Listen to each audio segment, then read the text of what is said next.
黄仁勋这次到了台湾，当然引起了一个旋风，引起旋风。昨天晚上在台大进行演讲，很多人高度的关注。可是他最后我自己蛮感动的是，他对他的供应商提出来了一个一个感谢，而且他特别强调说，没有台湾，他的回答只是一个梦想。他特别强调，台湾是整个 AI 世界的一个支柱，而且台湾在这个过程里面，我们都是无名英雄。珍贵无比的人工智慧，亲爱的伙伴们。你们是 AI 产业革新的后盾，无论面对多大的风浪，你始终稳如磐石。黄仁勋讲的这么感动是，第一个他居然一个一个的感谢他的供应商，对，照理讲我们是供应商是要赚你的钱呢，结果他现在反过来讲说，我感谢台湾的供应商，如果没有台湾的供应商的话，辉达所有的愿景都是一个无法实现的一个梦想，还不止如此，他还讲说台湾居然是 AI 世界的一个重要的支柱。我们有这么重要吗？宝姐没有错，因为 AI 这个浪潮来说，台湾的确是站在这个风口浪尖之上。那为什么会站在这个风口浪尖之上？有非常多的巧合，而且非常多的机运来到台湾的身上，这是我们要好好把握的一个机会。宝姐，为什么你知道吗？是这是千年难得一遇的机会，真的对台湾来说是千年难得一遇的机会。因为重点是在2018、19年开始之后，川普跟这个美国在跟中国打贸易战开始。对，宝姐，那事实上过去黄仁勋的供应链里面，也不是以台湾有，当没有错，但是中国也有。中国也非常多，所以等于他过去的供应链是散在台湾跟中国这边。好，中国有非常多，譬如说他在昨天他也讲到比亚迪也在帮他们训练，所以过去中国跟台湾的确是黄仁勋的重要供应链之一。但是呢，那经过中美贸易战之后呢，黄仁勋的晶片目前为止很多晶片根本没办法在中国卖。他这个晶片都没办法到中国的时候，请问你我要怎么跟那些厂商合作？所以你说。他今天完全依赖台湾的厂商，对，是中美大决战的结果。对，没错，就是这个结果。因为以前来说的话，如果你要说生产成本来说的话，中国很会 cost down， 那而且台湾很多供应链到那个地方去嘛，所以还可以帮他 cost down。所以这样的话，变成是我在中国生产其实是比较好的哦。但是问题是你中美贸易战一下去之后，我这些 AI 晶片都不能够到中国去，那我怎么办？我只能够找 second source， 这也不难解释为什么从2018年之后，很多台商要大幅的回台湾。你看，从什么鸿海旗下有一个鸿百，它是专门做伺服器的，它就从中国移回到哪里？移回到我们的这个所谓桃园机场里面的工业区。对，另外包括广达也开始把这个产能大幅的移回台湾，甚至人保啦，或者很多公司都把它往外移。为什么要往外移呢？因为他们知道。未来 AI 的这个东西来说，你做 PCNB 或许美国会让你这个晶片可以进去，做 AI 的东西绝对不可能进去 ，AI 绝对不能进去，不能进去，所以他们就往外移。往外移的时候，就刚好接到了这个所谓黄仁勋的订单就来，所以我们的公司就因为这样子，在这一波的 AI 浪潮里面，跟黄仁勋的公司就完全的绑在一起，因为他没有别的选择了。不是，你现在除了中国，除了台湾。没有第三个 AI 供应商吗？没有，几乎是没有。对，那你知道为什么我这样说？你看黄仁勋，他昨天这样子跟我们高飞，那你看他这几天一直在跟台湾的供应链吃饭。今天是丽莎叔，他在早上的时候演讲，他也找了台湾的供应链上去啊，他后面也点了很多台湾的供应链啊。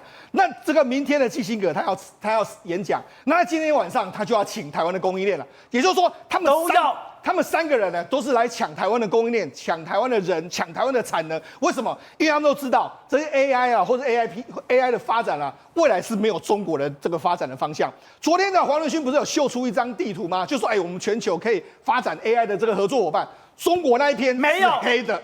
也就是很多地方是绿的，但是只有中国是黑的。这告诉你什么？他们都知道未来的 AI 不可能，美国绝对不会让中国有任何能够学习美国 AI 的任何技术。那这样的话，供应链当然就只能在台湾了。而且让我惊讶的是，不只是黄仁勋，刚刚讲，你现在是身价这个上兆、3兆的人哦，对，你每1秒钟都是用金子打造的哦，对，就你在台湾待那么久，对，你还在台湾谁雅琪？那这样讲，你如果对台湾有感情，那苏之峰，对，苏之峰来到台湾，我有注意哦，他的这个私人飞机 landing 了以后干嘛？他没有回饭店休息 ，landing 以后马上冲去哪里？冲去南港展览馆，那我敢去看里面的场地。他说在里面待了1个半钟头，把里面全部看过一遍以后，他才离开回去休息。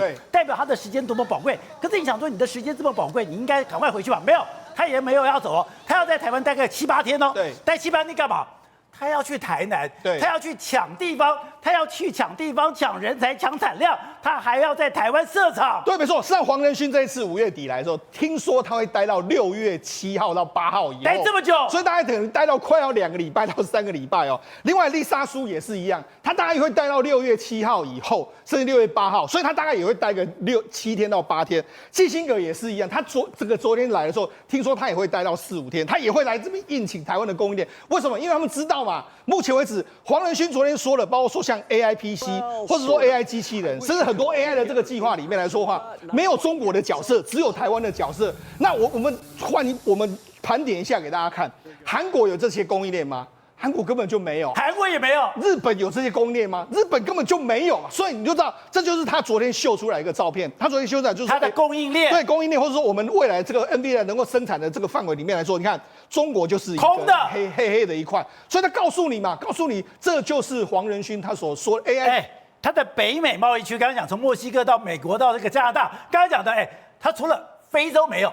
俄罗斯没有，对，中国没有，对，所以你就知道，事实上这就是为什么他们的态度都非常知道，这就是中美贸易战之下，台湾是一个我一直跟他说，中美贸易大战之下，台湾是最大的受益者。好，不是，台湾真的触温了吗？按照黄仁勋，他到底是说我是个 sales， 我来等于说跟台湾保关系而已，还是说他昨天弄了这个台湾的图？现在这个旁边放了台湾的一个厂商，而这些厂商、这些学校。真的是未来 AI 世界的支柱了。1年前我们在讲伟创、广达不吃苹果变成赢家，1年后台湾发展的更快，台湾已经成为世界 AI 的重要支柱，世界 AI 的中心，所以已经有43业者跟16家台湾的业者学校登陆这个黄仁勋这个世界供应链的榜单，而且这未来不是只是做资料中心，台湾要跨入机器人的时代 ，AI 机器人时代，整个 AI 供应链的重心都在台湾。更重要的是，你要成为这张表的名单之一。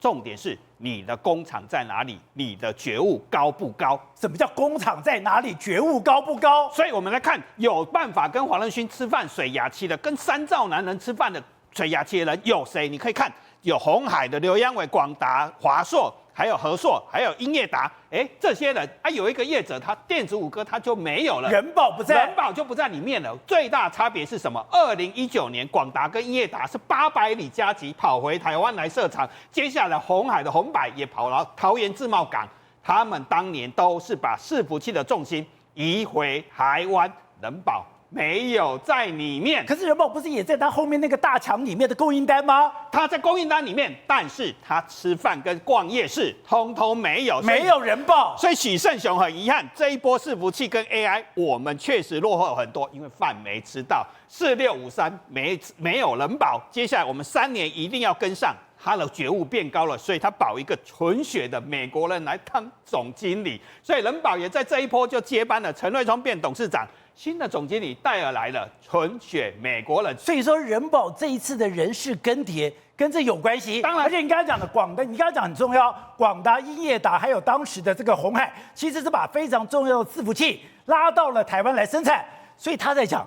人保最大的遗憾是在这一波伺服器跟 AI 伺服器边，我们落后同业很多。为什么落后同业很多？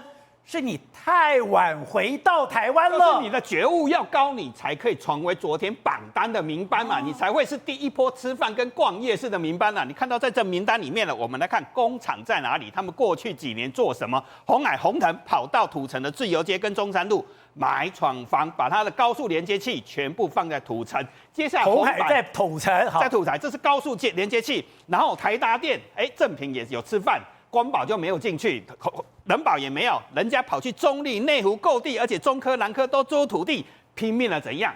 在台湾投资扩厂。再来，我们来看到中部的巨大也被提到了。2019年他做什么事情？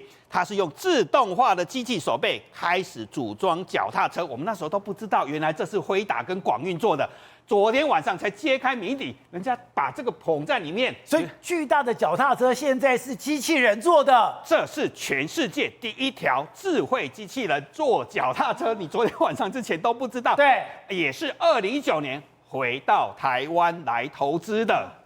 哎，我们知道巨大以前在中国投资很多哎，对，可是第一条智慧产线就是回到台湾达做了，而且在台湾在大甲做了。那你没有在，如果工厂跟物性不高，你没有在台湾的，都中磊也上台了，也在榜单里面，人家跑去哪里？菲律宾。所以我们看到菲律宾灯也有亮。那重点是什么？其实这些业者都有讲一句话：我们的产品都安装在资料中心，涉及到治安，通通要求在台湾生产，所以能够吃饭，能够逛夜市的，其实都是中国澳，台湾硬。好，凯美刚才讲的，今天现在是把黄仁勋点石成金，今天点到的今天都大涨。然后你特别提到是有很多东西，第一个台湾什么都有了，而且这一场的战役居然在2019年，当时美中战争的时候，这个战争就开始了。然后经过这么多年，这些厂商回来，那我们在台湾形成了一个 AI 的聚落，现在开始开花结果了。我们说天时地利人和，天时就是美中的抗衡，然后地利就是因为我们台湾有这么完整的，台湾的就是这么400公里，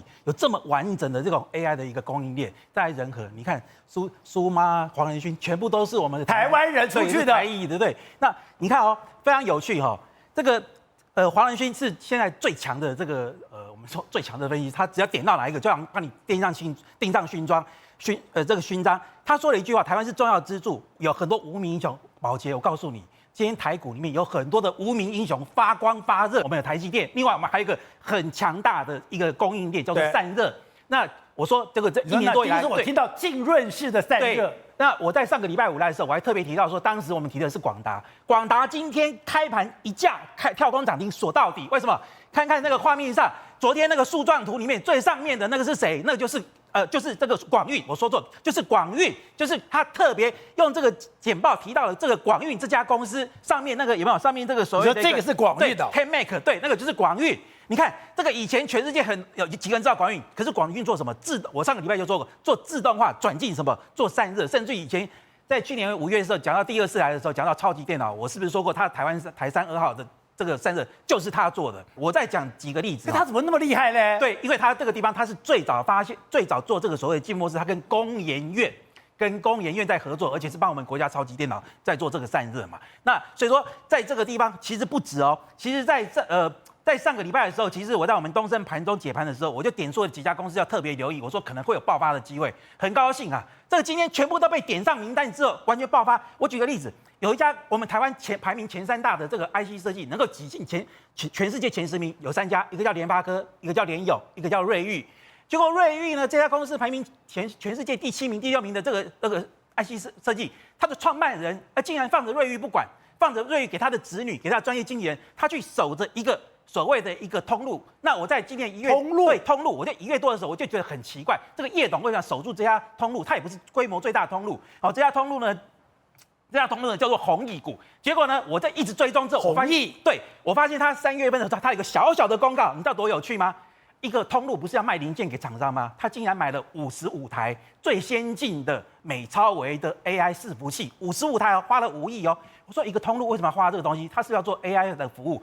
果不其然，4月份的时候，法说会的时候公告出来了，他做什么？他做这个 AI 的算力租赁。什么叫算力租赁呢？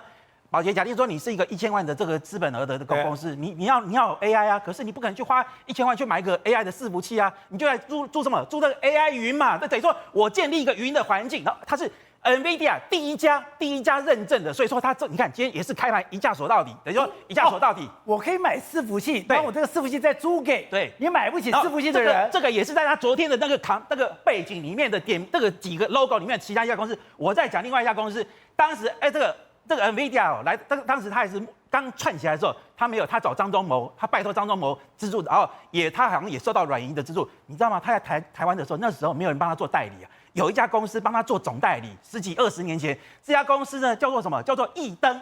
等于说是他的伯乐啊。后来呢，易登代理他之后，他那个 NVIDIA 串起来之后，他也快速的这个滚好几桶金。然后易登台湾有人代理 NVIDIA，对3048这个在10几年前就看好这个 NVIDIA， 然后 NVIDIA 的时候，这个后来他做大了之后，他当然已经不是独家代理，可是他很聪明，他就转换一个模式，他就专门代理 NVIDIA 的叫做 Jetson One， 你知道这是什么意思吗？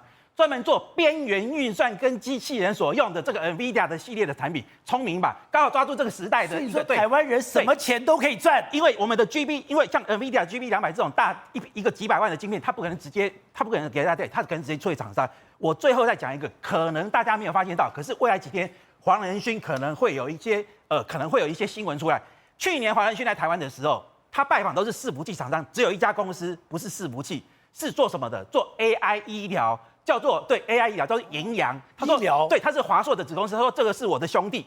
就你知道为什么？今天这个 AI 医疗，黄仁勋在今年参加世界论坛的时候，有人问他说，如果能够再重来，你要做什么？他说我要做生命科学。他说生命科学最复杂。黄仁勋去年5月来台湾的时候，7月份在美国投资一家公司叫做 Recursion， 5000万美金做这个所谓用 AI 生技。各位你知道吗？延阳这家公司受到黄仁勋点名之后，他马上募集资金去入股一家公司，叫做什么公司呢？叫做捷波。你看那个画面上捷波这是他官网截录下来，非常有趣斗大的字叫做 AIP， 其实它是把 AI 跟 IPC 跟工业结合。那他这家公司有什么来头呢？它的技术底子是来自哪里？这个以色列的国防军，以色列有一个把他们国家最精英的这种所谓的一个资通讯。形成一个类似像国家网军，对，做了一家公司叫做 Hilo 是专门在做 AI 的，它的这个底子就跟这个所谓的一个捷波来做合作，捷波做工业电脑啊，这下子好了，延阳吃了这个捷波以后，更能够帮助延阳在黄仁勋所追求的什么 AI 医疗。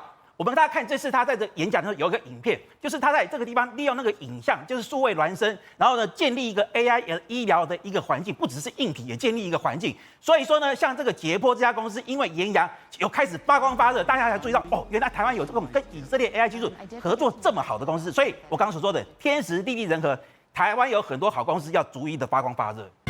政治观点、独家内幕、国际趋势、财经焦点。重案解密，火线搜起，全方位爆内幕，话题不设限。我是张兆和。周一到周五关键时刻，周六周日决战关键，等你来上线。